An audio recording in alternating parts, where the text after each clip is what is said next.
तो दोस्तों, कहानी की शुरुआत में माधवी को अजीम से बातें करते हुए दिखाया गया है। वो अजीम के बारे में सोचकर अपने घर जाने लगती है। पता नहीं अब माधवी के दिमाग में क्या चल रहा था। घर जाते हुए माधवी को काफी देर हो जाती है। घर पहुंचने पर मोहित माधवी का इंतजार कर रहा था। माधवी जाते ही मोहित को अजीम की स्टोरी बताने लगती है। वो बोलती है, मोहित पता है आज कोर्ट में एक अजीम का केस आया था।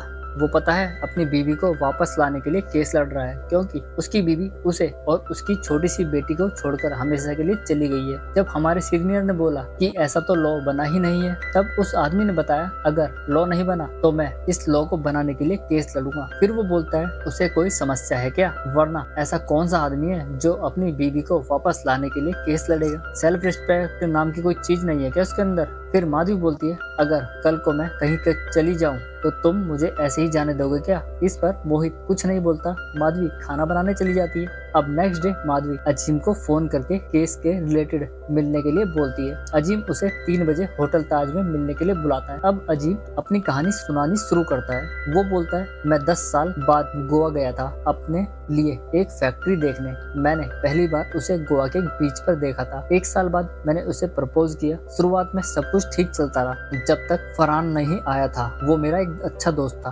फरहान उसे कहीं लेकर चला गया। सोफिया ने हमारे लिए एक चिट्ठी तक नहीं छोड़ी थी। आलिया घर में रोती रही। बस इसी वजह से ही मुझे सोफिया को वापस लाना है। कहानी में आगे आलिया को दिखाया गया है, जहाँ पर अजीम माधवी को भी अपने घर ले आता है। अब माधवी आलिया से घुलना मिलना शुरू कर देती है। वो उसके साथ टाइम बिताने लगती है। आलिया भी माधवी को समझने लगती है। अजीम अब पलट जाता है और गुप्ता जी की जगह वो माधवी को ही उसका केस लड़ने के लिए बोलता है। वो ये भी बोलता है मैं ये केस बिना लड़े सोफिया को नहीं जाने दूंगा। वहीं शायद माधवी और अजीम के बीच में अब दूरियां कम होने लगी थी, क्योंकि माधवी उस आलिया के साथ टाइम स्पेंड जो कर रही थी वो अजीम के घर भी अब जाने लगती है। शायद वो आलिया की माँ की कमी को पूरा कर रही थी। ये देखकर अजीम काफी खुश हो जाता है। इस दौरान वो अजीम को अपनी पत्नी सोफिया से बातें करते हुए देख लेती है। फिर माधवी उसका सहारा बनने की कोशिश करती है। फिर से अजीम का इमोशनल ड्रामा शुरू हो जाता है। वो माधवी से बोलता है माधवी शायद सोफिया को यही चाहिए था,